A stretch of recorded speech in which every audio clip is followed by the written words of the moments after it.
মাদকের বিরুদ্ধে স্বেচ্ছাসেবী সামাজিক সংগঠন বীরেশ্বরা এই সমাজ উন্নয়ন সংস্থার আয়োজনে মাদক বিরোধী র্যালি, বৃক্ষরোপণ ও গুণীজন সংবর্ধনা অনুষ্ঠিত। জুন 9 তারিখ সোমবার সংগঠনের সদস্যদের অংশগ্রহণ উপজেলা চত্বর র্যালি শেষে অডিটোরিয়ামে আলোচনা সভা ও সংবর্ধনা অনুষ্ঠিত হয়।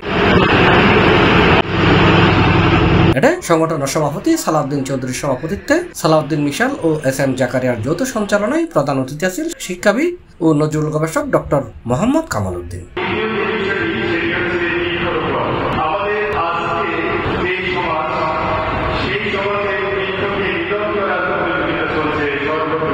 বিশেষ অতিথি আছেন সংগঠনের স্থায়ী সদস্য মোহাম্মদ আলমগীর হোসেন, স্থায়ী সদস্য এবং উপদেষ্টা মোহাম্মদ নুরুল ইসলাম, সমাজসেবক মোহাম্মদ নুরুদ্দিন সেলিম সহ সংগঠনের বিভাগ সদস্য উপস্থিত আছেন।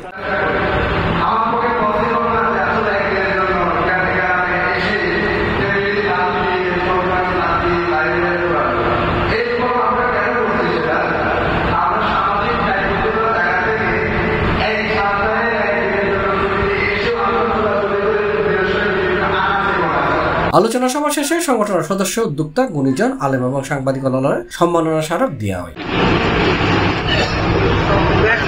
মানবিক এই সংগঠন প্রতিষ্ঠা করেন উপজেলার 16 ইউনিয়ন জনকল্যাণমূলক হাজগরুজা।